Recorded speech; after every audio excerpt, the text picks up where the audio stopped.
बोलो अब्बास। सर बिलाल अहमद मुंबई में है। व्हाट? तुम्हें कैसे मालूम? सर अब्बू ने कहा है, मेरे साथी हैं। बिलाल ही है सर, मरीन लाइंस कब्रिस्तान में है इस वक्त, बिल्कुल हमारे सामने। खान साहब, क्या आपको पूरा यकीन है कि वो बिलाल अहमद ही है? यस सर, क्योंकि जिस कब्र पर वो फातिहा पढ़ रहा है वो उसकी अम्मी की है सर। आप एक काम करें, अब्बास से कहे कि बिलाल को ट्रैक करे और मेरे टच में रहे। चाहे जो भी हो जाए, बिलाल हमारे हाथों से निकलना नहीं चाहिए। Yes sir.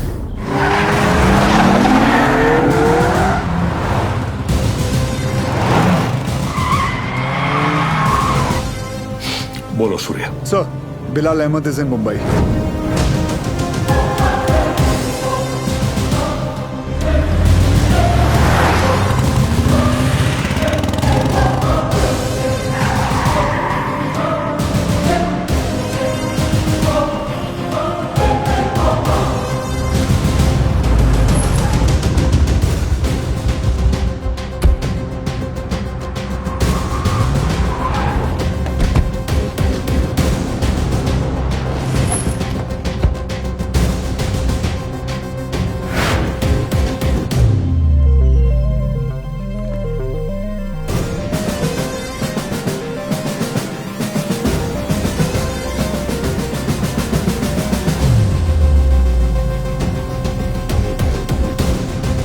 मैडम मुझे चेकआउट करना है, मेरा बिल तैयार कर देंगे प्लीज? मम्मा देखो विवान अंकल। हाय विवान अंकल। हाय तारा आंटी। अरे आर्यन, हाय आर्यन, तुम यहाँ पर? तुम लोग यहाँ क्या कर रहे जी हो? वो हम कुछ पता है, ये दोनों मेरे पापा के साथ काम करते हैं। ये दोनों पुलिस ऑफिसर्स हैं।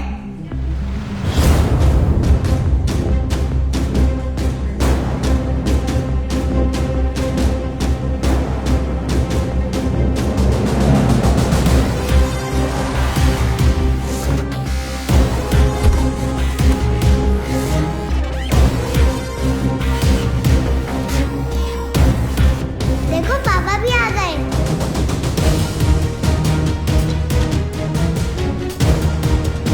हाय पापा।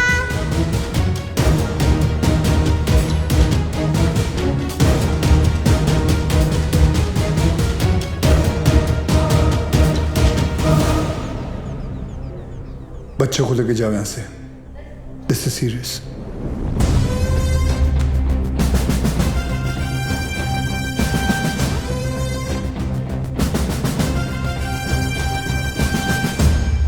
दोन जण पायऱ्यांवर, दोन जण एंट्रीवर आणि बाकी तिघं माझ्या बरोबर या।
बिलाल, ये सब करने की जरूरत नहीं है।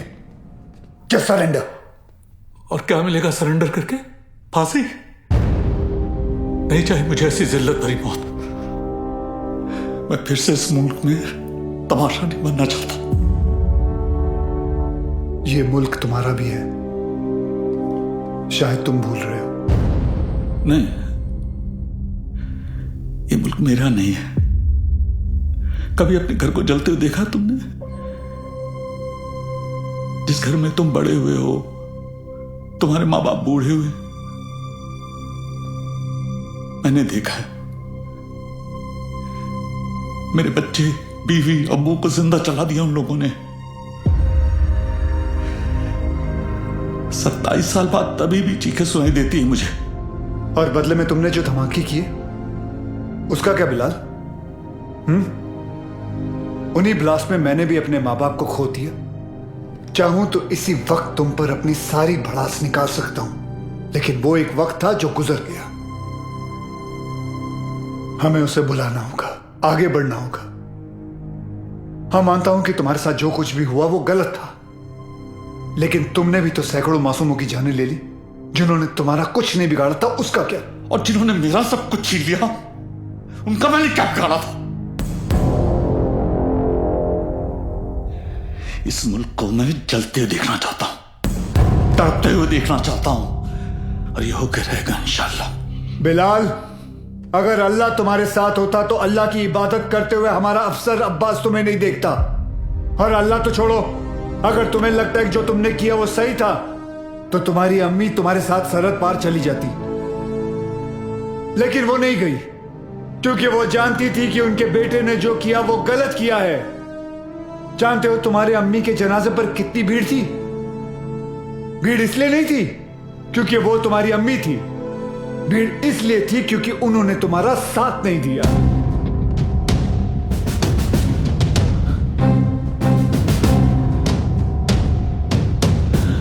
कभी श्रॉफ अब एक और मेडल मिलेगा तुम्हें। बिलाल अहमद को भी 27 साल बाद आखिर तुमने पकड़ ही लिया। बिलाल, जज्बात में आकर तुम गलत फैसला कर रहे हो। नहीं, गलत अब तक हुआ, अब सही होगा। एक एहसान करना मुझ पे, मुझे मेरी अम्मी की कब्र के बगल में दफनाना।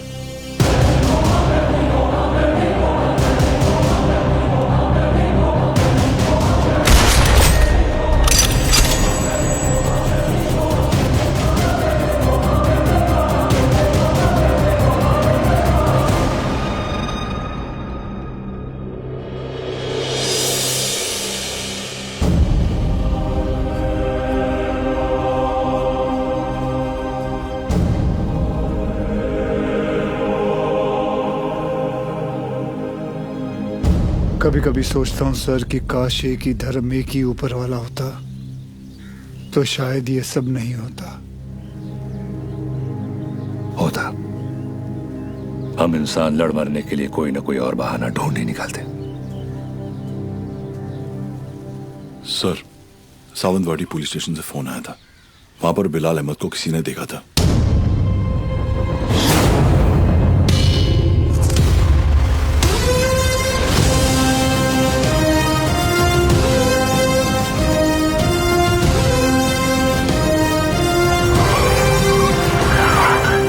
क्या बात कर रहे साहब, एकदम 100% पक्का है साहब, वही आदमी है। मैं टीवी पर देखा उसको। क्या हलाल अहमद? बिलाल अहमद। हाँ साहब, वही। मेरे को लगता है अंदर और भी लोग रहेंगे। मैं जैसे ही अंदर जाने का ऐसा साहब प्रयत्न किया ना मैं, तो मेरे को ऐसा ब्लॉक किया। कितने लोग थे वहाँ? 3 लोग, 4 लोग भी हो सकते साहब, मगर जैसा ही मैं ऐसा खटखटाने को गया तो मैं किसी का तो ऐसा नाम सुना। क्या नाम था उसका नाम मैं सुना। अरे क्या नाम सुना?